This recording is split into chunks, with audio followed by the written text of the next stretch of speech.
Halo anak ibu, selamat pagi semuanya. Hari ini kita kembali bertemu untuk melakukan kegiatan pembelajaran dari tematik. Nah, sebelum kita melakukan kegiatan pembelajaran, sebaiknya kita berdoa dulu. Ambil sikap duduk yang baik, sopan, dan tentram. Baik, kita awali dengan doa pembuka atas nama Bapa dan Putra dan Roh Kudus. Amin. Doa selesai. Atas nama Bapa dan Putra dan Roh Kudus. Amin. Baik, anak ibu, hari ini kita akan mempelajari pembelajaran dari tematik 4B, subtema 3, pembelajaran kedua, ya. Nah, pada pembelajaran pertama kemarin kita sudah mempelajari tentang energi, ya. Pada hari ini juga kita masih mempelajari energi. Nah, coba kamu perhatikan bahwa dalam kehidupan kita setiap harinya kita selalu menggunakan energi, ya. Nah, energi yang kita gunakan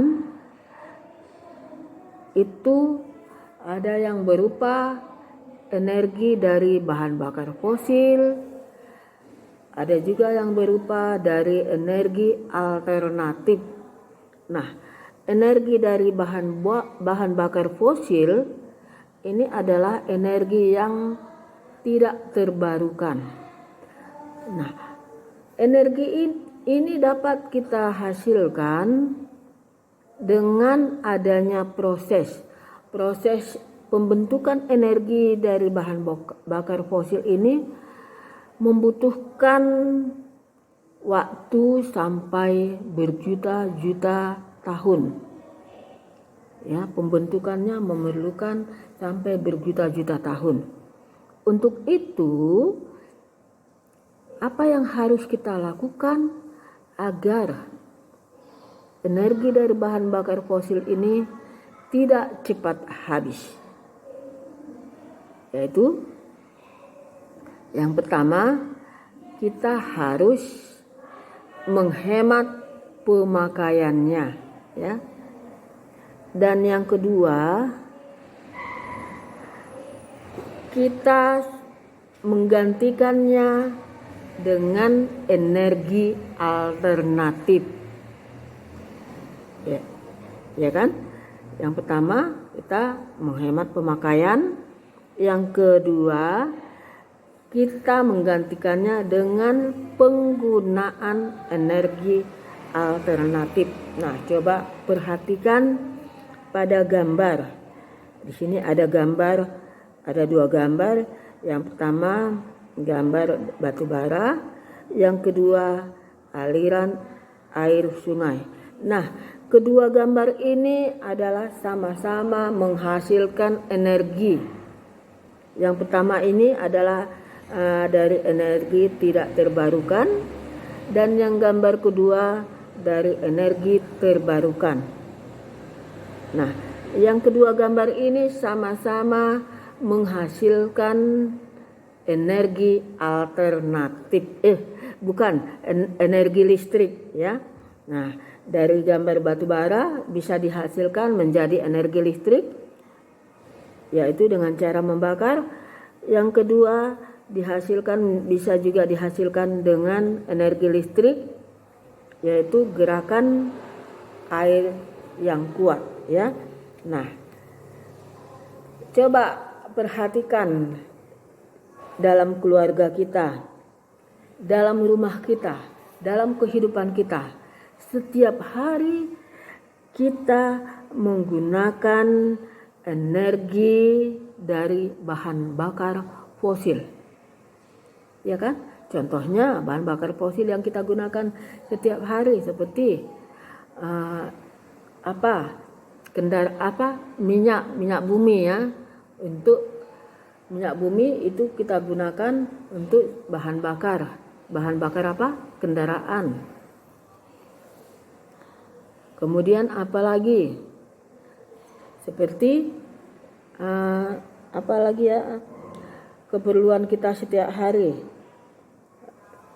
Seperti apa namanya? Pasir besi. Kemudian apa lagi? Tembaga, timah. Itu semua berasal dari bahan bakar fosil. Nah, bagaimana caranya supaya ini tidak cepat habis?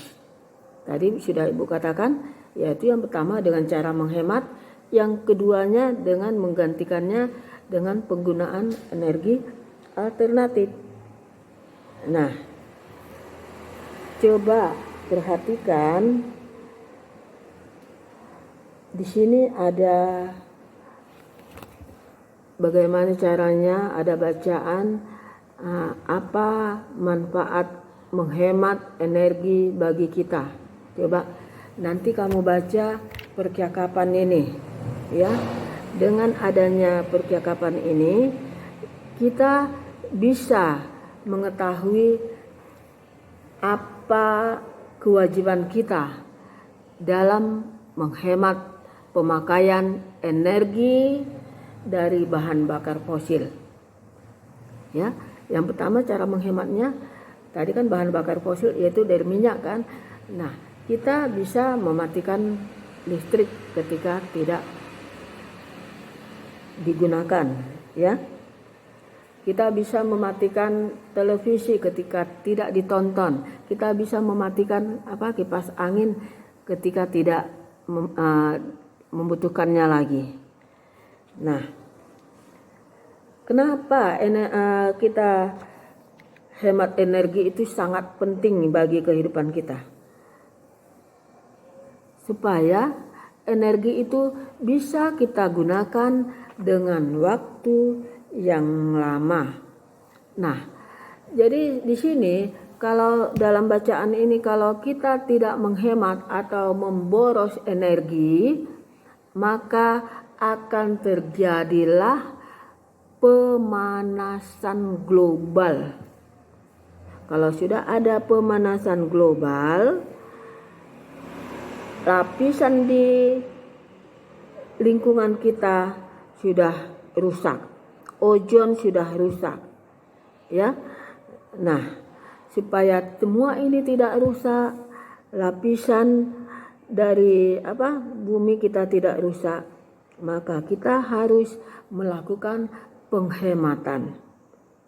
Nah, bagaimana caranya? Tadi sudah Ibu katakan, kita harus mematikan lampu apabila tidak dipakai atau siang hari mematikan kipas apabila tidak digunakan.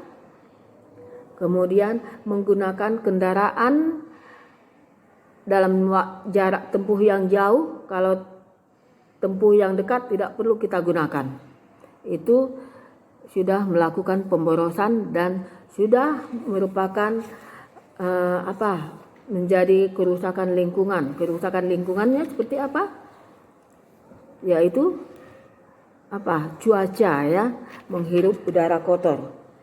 Nah, baik, coba di sini ada kita lihat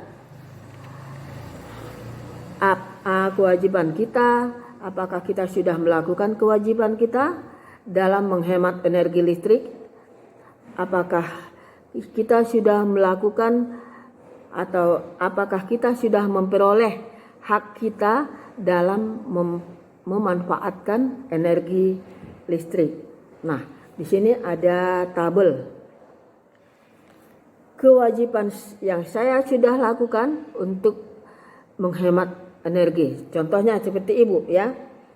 Kewajiban saya, kewajiban Ibu yang Ibu lakukan untuk menghemat energi. Yang pertama, mematikan listrik pada siang hari, mematikan televisi ketika Ibu tidak menonton, mematikan kipas angin ketika Ibu tidak menggunakannya.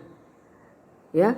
Kemudian mematikan rice cooker apabila sudah diambil penanak nasi dari dalam. Itu salah satu contoh kewajiban yang sudah ibu lakukan. Hak yang ibu peroleh dari memanfaatkan energi, ya, ibu sudah berhak memakai energi listrik. Ibu berhak menghemat, ya, energi listrik. Ibu juga berhak menggunakan energi dari air. Nah, coba di bawah juga kamu perhatikan, ada cara-cara menghemat energi di bawah ini. Nah, ketika kita mencuci, ya, ketika mencuci di mesin cuci, kita tidak usah sedikit memasukkan kain di mesin cuci. Itu sudah melakukan pemborosan kalau sedikit-sedikit kita gunakan kain di mesin cuci. Jadi mesin cuci bisa kita tampung dengan kain yang cukup banyak, ya. Jadi airnya juga bisa sekaligus dimasukkan, kemudian pemakaian listriknya juga sudah bisa kita hemat. Jadi kalau kita mencuci kain sedikit-sedikit di mesin cuci, ini sudah pemborosan juga, ya. Pemborosan ini namanya. Jadi apabila kita mencuci, haruslah benar-benar kita butuhkan mesin cuci itu. Jangan gunakan mesin cuci dengan mencuci dengan kain yang sedikit, ya. Kemudian yang kedua, menggunakan perangkat elektronik. Buat nasi goreng aja. Menggunakan perangkat elektronik, ya, seperti televisi elektronik itu kan ada bermacam-macam. Televisi, radio, apalagi rice cooker, apalagi blender. Nah, kamu matikan perangkat ini apabila sudah tidak digunakan lagi. Jadi kalau tetap kamu cokkan, nah ini sudah pemborosan namanya, dan ini juga dapat menyebabkan kerusakan pada perangkat listrik tersebut. Kemudian meredupkan listrik melalui lampu. Nah, ini lampu bisa kita redupkan, ya, atau dengan menggunakan cahaya matahari. Nah, seperti ibu di sini, di ruangan ini. Di ruangan ibu tidak menghidupkan lampu. Kenapa? Karena sudah ada cahaya matahari masuk ke dalam ruangan. Nah, kemudian penghematan selanjutnya, mengurangi konsumsi air. Nah, mengurangi konsumsi air. Nah, ketika menyikat gigi, kita kan mungkin di wastafel, ketika nyikat gigi jangan terus dihidupkan air di wastafel tersebut. Saat kita butuhkan aja kita gunakan keran air itu, ya. Nah, kemudian memperbaiki ventilasi. Nah, ventilasi maksudnya lubang atau jendela, ya, jendela. Nah, jendela ini sangat baik untuk di rumah. Satu, dapat bebas udara masuk ke dalam, kemudian penerangan juga bisa masuk ke dalam. Jadi dengan adanya ventilasi ini mengurangi pemborosan dalam pemakaian energi listrik. Kalau sudah ada ventilasi, kita tidak usah lagi menghidupkan lampu, ya. Nah, hawa sejuk juga sudah bisa masuk, jadi kita tidak usah lagi menghidupkan AC atau kipas angin. Jadi ini kan sudah termasuk penghematan pemakaian energi listrik. Nah, itulah mengenai hak dan kewajiban dalam pelaksanaan atau penggunaan energi listrik. Untuk selanjutnya kita masuk ke lagu, ya. menyanyikan lagu diiringi ketukan dan intonasi. Nanti akan Ibu videokan lagu dari Serumpun Padi. Ini nanti tugasmu, kamu nyanyikan dan buat videonya lagu Serumpun Padi. Kirim di WA Group. Nah, sekarang untuk tugas kamu, untuk tugas PPKN, kamu kerjakan nomor 1 dan nomor 1 sampai 3 ya. 1 sampai 3 untuk PPKN. Untuk SBDP yaitu menyanyikan lagu Serumpun Padi, kamu videokan. Oke? Baik. Nah, demikianlah pembelajaran kita untuk hari ini. Dan ingat, kamu harus lebih tekun belajar dan tetap semangat supaya kamu semakin pintar. Nah, sebelum kita akhiri pembelajaran, kita tutup lagi dengan doa penutup. Doa dimulai atas nama Bapa dan Putra dan Roh Kudus. Amin. Doa selesai atas nama Bapa dan Putra dan Roh Kudus. Amin. Terima kasih. Selamat belajar. Bye-bye.